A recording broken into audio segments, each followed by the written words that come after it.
आ जाओ। आदरणीय विनय चंद जी आए और अपने विचार रखें। आदरणीय विनय जी।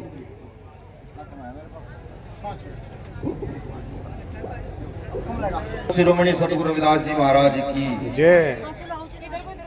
संत शिरोमणि सतगुरु रविदास जी महाराज की जय। क्या सुनोगे बताओ? नेताओं की तरफ भाषण सुनाऊं या फिर इस समाज की हकीकत बताऊं जिसमें मैं पैदा हुआ हूं? भाई बैठो नहीं करोगे या नेता की तरफ भाषण छोड़ चला जाऊं? नहीं, भाषण नहीं। सोच लो, बुरे शब्द होंगे, चुभेंगे। जिस संत के सत्संग में आप लोग आए हुए, आप अपने गुरु का जयकारा तक नहीं लगा सकते तो सतगुरु महाराज के इस आंदोलन को क्या आगे बढ़ाओगे? मैं अगर पहले ही कहता था कि दोनों हाथ उठा के जोर से लगाइएगा तो आप में एनर्जी होती। माया, मैंने कहा संत शिरोमणि सतगुरु रविदास जी महाराज की, आपने कहा जय। नहीं, अभी आप संत शिरोमणि सतगुरु रविदास जी महाराज को पहचाने नहीं हो, सीधा सा मतलब है। और जब संत शिरोमणि सतगुरु रविदास जी महाराज को नहीं पहचाने हो तो स्वामी समनदास जी महाराज को भी साथ नहीं पहचाने होंगे। क्योंकि मैं कोने पर बैठा हुआ था और मैं वहां बैठे बैठे ये ऑब्जर्व कर रहा था कौन क्या है। 8 से 10 लोग तो मेरे पास आए जिन्होंने फिलहाल मदिरा पान किया हुआ था और उस खुशबू से मुझको भी ललायत किया। तो मेरी समझ आ गया कि अभी हम स्वामी समनदास जी महाराज जी को भी नहीं पहचाने।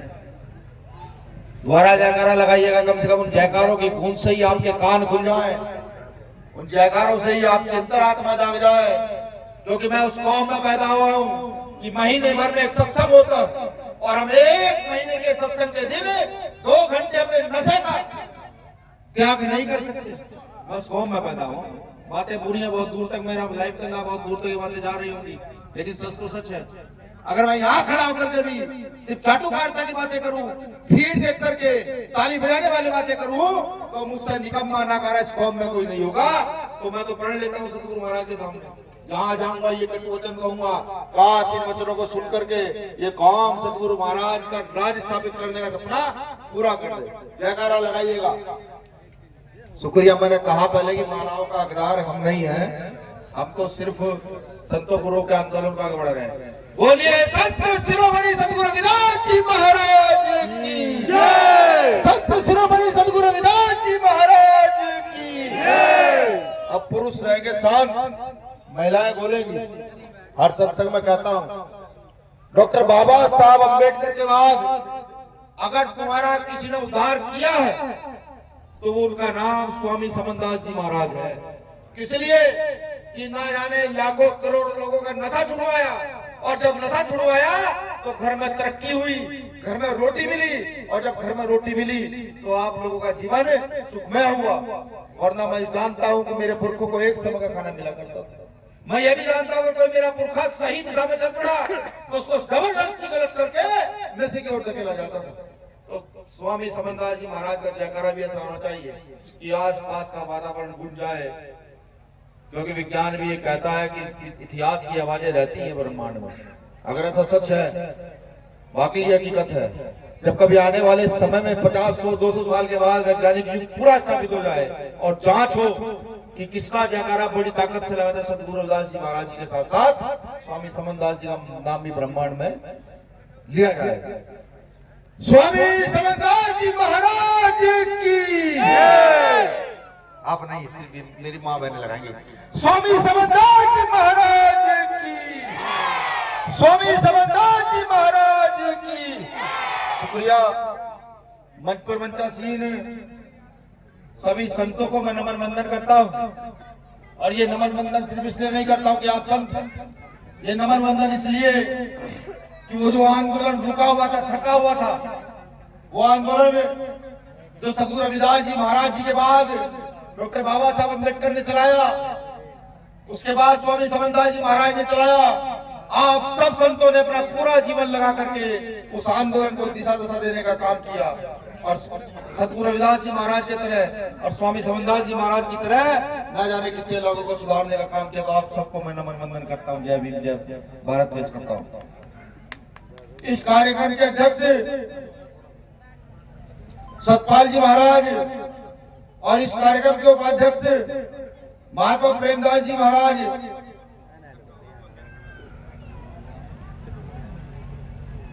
महात्मा प्रेमदास जी और इस भव्य जो सतगुरु महाराज का घर है, मंदिर प्रांगण है, इसके प्रबंधन भी महात्मा प्रेमदास जी महाराज करते हैं। तो मैं आपके चरणों में भी नमन वंदन करता हूँ और मान्य देगी आपके चरणों में भी नमन वंदन करता हूँ, क्योंकि सतगुरु रविदास जी का सत्संग है। गुरु रविदास जी की बात होनी जरूरी है। कौन सी बात होनी जरूरी है? मैं कह रहा था मुझे बोलने से पहले एक साखी वाणी सुनवा दीजिए। मैं आता ही वो सुनने के लिए हूँ सत्संग में, क्योंकि मैं बोलूंगा चला जाऊंगा। बहुत सारे काम रहते हैं, बहुत सारे काम रहते हैं। मैंने आपको बताया सतगुरु रविदास जी महाराज ने कहा कि ब्राह्मण न पूजे जो गुणहीन। मेरी माँ बहने सुनिए जरूर, ब्राह्मण न पूजियो जो हो गुण विहीन, चरण पूजो चंडाल के जो हो गुण प्रवीण। सतगुरु महाराज 500-600 साल पहले कह रहे हैं, जब कह रहे हैं जब मनुवाद का झंडा और डंडा बड़ा बुलंद था, जब कह रहे हैं कि बराबरी की बात करने वाले की जीभ को भी काट लिया जाता था, जब सतगुरु महाराज ने कहा कि ब्राह्मण को पूजने की जरूरत नहीं है जिसमें गुण ना हो, ऐसे लोगों को पूजो जिनके अंदर गुण हो, ऐसे लोगों को पूजो जो यहाँ सामने मंच पर बैठे हुए हैं। ये सतगुरु महाराज उस समय कह रहे हैं। शायद आप जानते नहीं, जब बनारस के सारे ब्राह्मण सतगुरु महाराज से शास्त्रार्थ में हार गए, तो सतगुरु महाराज को पालकी पर बिठा करके और अपने कंधे पर उठा करके पूरे बनारस का चक्कर वहां के ब्राह्मणों ने लगाया। और आप शायद जानते नहीं, इस देश की वो जाति जो आज अपने आप को बहुत ये कहते हैं कि हम बड़े सूरमा रहे हैं, सतगुरु रविदास जी महाराज को उन्होंने अपना कुल गुरु बनाया। ये मैं नहीं कहता, इतिहास में राजस्थान के जाकर देखो, वहां सतगुरु महाराज का पता लगेगा सतगुरु महाराज की कृति क्या है। हमारा तो सौभाग्य है कि हम तो उस कुल के लोग, उस वंश के लोग हैं। हम उस कुल और वंश के होते हुए भी सतगुरु महाराज की जो कही गई बातें हैं उन पर अमल नहीं करेंगे। सतगुरु रविदास जी महाराज ने कहा, सब लोग कहते हैं कि चाहूंगा सर राज में मिले सब कौन, छोट बड़े सब संग से रहदास रहे पर सब। ये किसने कहा? सतगुरु रविदास जी महाराज 600 साल पहले। यानी कि सतगुरु महाराज 600 साल पहले आदेश देके जा रहे हैं कि ऐ मेरी कौम के लोगों, ऐ मुझे मानने वालों, ऐ समानता की बात करने वालों, इस देश में इस संसार में ऐसी व्यवस्था लागू करो जहाँ कोई गैर बराबरी ना हो, जहाँ कोई भूखा न रहे, जहाँ सबके साथ न्याय हो, ऐसी व्यवस्था लागू कर दो। लेकिन हमने नहीं की। एक व्यक्ति की समझ आई ये बात, डॉक्टर बाबा साहब अम्बेडकर की। उन्होंने संविधान में लिख दिया कि कोई गुरु महाराज को माने ना माने, कोई उनकी बात करे ना करे, लेकिन जो सतगुरु रविदास जी महाराज ने कहा है वो इस देश के, भारत के प्रत्येक नागरिक को मानना पड़ेगा। भारत के मौलिक अधिकारों में उन्होंने समानता का अधिकार लिख दिया। अब ये हमारी कमी है कि जिस राज की बात सतगुरु रविदास जी महाराज कर रहे थे, हम उस ओर बढ़ना ही नहीं चाहते। बढ़ना क्यों नहीं चाहते? इसका भी एक बड़ा कारण है। आज तो सत्संग हम सत्संग सुनेंगे चले जाएंगे। आप लोगों ने सबसे ये सोच लिया है कि जो मंच पर बैठे लोग सिर्फ यही प्रचार प्रसार करेंगे, आपकी कोई जिम्मेदारी नहीं है। आज गुरु महाराज के प्रांगण में ईमानदारी से सतगुरु महाराज की तरफ देख करके हाथ खड़े करके बताओ कौन कितने ऐसे लोग जो रोज प्रचार करते हैं। झूठ मत बोलिएगा, बिल्कुल सच बताइएगा, इसमें गर्व पड़ा है। आप सोचिए कितनी बड़ी आबादी जो पूरे देश के साथ साथ पूरे विश्व में पाई जाती हो, एक इतने महान संत कि अगर उन संत का नाम न लिया जाए तो भारत की राजनीति शुरू न हो, भारत की धार्मिक व्यवस्था शुरू न हो, भारत की कोई व्यवस्था शुरू न हो। और उस वंश के लोग सिर्फ और सिर्फ सत्संग में आते हैं और चले जाते हैं, कुछ सीख कर नहीं जाते, न जाकर सतगुरु रविदास जी महाराज का प्रचार प्रसार करने का काम करते। सोचो मैं, हम कैसे लोग हैं? क्या हमारी तरक्की हो सकती है? हमारी उन्नति हो सकती है? नहीं। सतगुरु रविदास जी महाराज ने कहा कि जात जात में जात है जैसे केले के पात, जात जात में जात है जैसे केले के पात। रविदास से मानुष ना मिल सके जब तक जात न जात। सतगुरु महाराज कह रहे हैं कि जाति में जातियां इतनी है जैसे केले के पत्ते होते हैं, खेचते रहो, एक खेचोगे दूसरा आएगा, दूसरा खेचोगे तीसरा आएगा, केले का पेड़ खत्म हो जाएगा, पत्ते खत्म नहीं होंगे। सतगुरु महाराज कह रहे हैं कि जब तक मुझसे नहीं मिल सकते, जब तक तुम अपनी जातियों को विनाश ना कर दो, जातियां खत्म ना कर दो। ये बात हमने तो नहीं समझी, लेकिन हाँ ये बात डॉक्टर बाबा साहब अम्बेडकर ने समझी। और ये बात डॉक्टर बाबा साहब अम्बेडकर ने समझी और इस देश को एक किताब दी जिसका नाम है नीलेश्वर ऑफ कास्ट, जातियों का संपूर्ण विनाश। और उस किताब को पढ़ करके मान्यवर काशीराम साहब ने यहाँ सतगुरु महाराज महाराज के राज का सपना साकार करने का काम किया। ये ताली बजाने बात नहीं, इसको सिर्फ सुनो और हो सकता हो तो सुनो। नहीं, ना जाने कब तक हमारी साथ चल रही है, कब हमारे साथ क्या हो रहा है, कुछ नहीं पता। आज भाई चंद्रशेखर आजाद जी का आने का समय था, वो यहाँ आना चाहते थे। मेरा कार्यक्रम नहीं था, ये भाई साहब का कार्यक्रम था। बैनर पोस्टर सब लगे हुए हैं। जब गुरुगढ़ दिल्ली का तोड़ा गया तो हम सब लोग लड़े, सारे संत महात्मा पूरे देश से लोग वहां पहुंचे। भीम आर्मी की पूरी टीम पहुंची, महाराष्ट्र का महार पहुंचा, बिहार का पासी पासवान पहुंचा, उत्तर प्रदेश, हरियाणा, राजस्थान का चमार पहुंचा। मतलब जितने जाति के लोग थे, मुसलमान तक भीम आर्मी के लोग वहां पहुंचे थे। और जिस दिन हमें पुलिस ने गिरफ्तार किया था, रात को खूब कुटाई की थी। चंद्रशेखर भाई की 3 बार पिटाई की गई थी, खूब इतनी की गई थी कि 15 दिन मैंने उनको खुद उठाया कि दोनों लोग जेल में थे। हम तो 96 लोग जेल में थे, हम दोनों भी थे। 15 दिन तक डेली लैट्रिन पेशाब कराने की जिम्मेदारी मेरी थी, तो मैं साथ था। आज उनकी रीढ़ की हड्डी में इतना दर्द है, जब उनका मुझे फोन आया, कहना भाई चला नहीं जा रहा है और गुरुजी का सत्संग है, और अगर ना गया तो भी अपमान है। तो आज तुम्हें मेरा संदेश वाहक बनकर वहां जाना होगा और कौम के लोगों को बताना होगा, कौम के लोगों को कहना होगा कि जब तक सबके सब लोग अपने आप को चंद्रशेखर आजाद न मान लें, सतगुरु महाराज के सपने को पूरा करने का काम ना करें, तब तक काम चलने वाला नहीं है। बताओ ना, इतने सारे नेता हैं, कौन ऐसा नेता जिसने जाकर संसद में सतगुरु महाराज की बात को बुलंद किया? नहीं की। आप जानते नहीं हमारे संत में कितनी बड़ी ताकत है।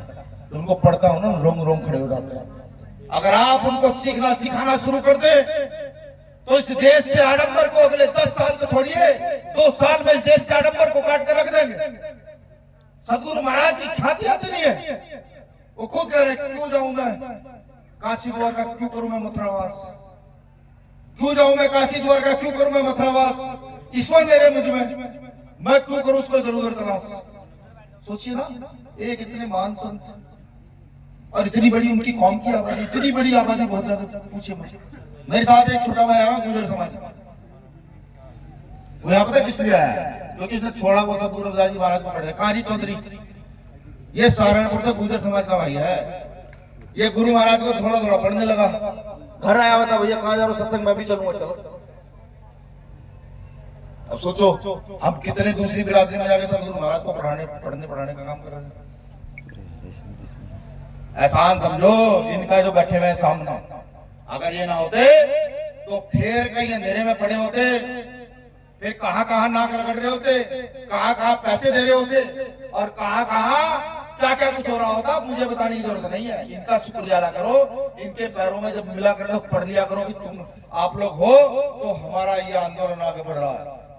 मैं पुनः आपको नमन वंदन करता हूं कि आपने अपना पूरा जीवन लगा करके संतों ने इस आंदोलन को आगे बढ़ाया और न जाने कितना बड़ा समाज सुधार का काम कर रहे हैं। मैं तो सिर्फ एक वचन दूंगा कि आप धार्मिक काम की ओर अग्रसर रहिए, राजनीतिक व्यवस्था परिवर्तन की जिम्मेदारी भीम आर्मी के लोग लेते हैं, और राजनीतिक व्यवस्था परिवर्तित करके सतगुरु महाराज का राज कैसा होगा, कैसे स्थापित किया जाएगा और उस राज में कितनी समृद्धि होगी, ये देखने की आशा तो मेरी भी है।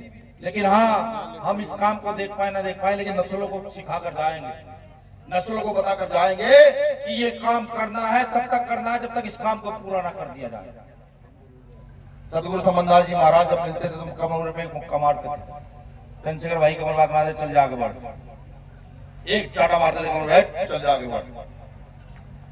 मुझे बखूबी याद है कि मेरे गांव में एक बार हुआ है, मैं सुबह गया, मैंने बंदगी की तो मेरी कमर पे हाथ मार गया, बस तू रहने दे, तुम लोगों को बड़ा काम करना। अब हमें क्या पता गुरु महाराज किस ओर इशारा कर रहे हैं।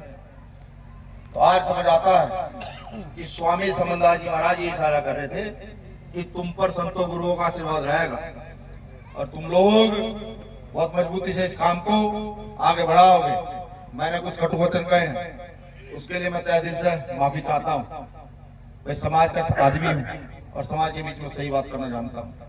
बस एक ही बात कहूंगा, भाई चंद्रशेखर आजाद के कंधे को मजबूत करो एक बार, और सिर्फ एक प्रदेश में नहीं, हर जगह मजबूत करो। मजबूत कर दोगे तो सतगुरु महाराज का आधा काम कर दिया जाएगा। शुक्रिया, आप सब लोगों ने मुझे इतना समय दिया। मैं पुनः आपको नमन वंदन करता हूँ। एक जयकारा सतगुरु महाराज जी का नाम का वो चिन्हाड़ता हुआ जयकारा, संत शिरोमणि सद्गुरु रविदास जी महाराज की जय। संत शिरोमणि सद्गुरु रविदास जी महाराज की जय। स्वामी समदास जी महाराज की जय। स्वामी समदास जी महाराज की जय। संत सतपाल दास जी महाराज की जय। संत सतपाल दास जी महाराज की महात्मा प्रेमदास जी महाराज की आज के महान सत्संग की आज के महान संतों की शुक्रिया। जय भीम जय भारत।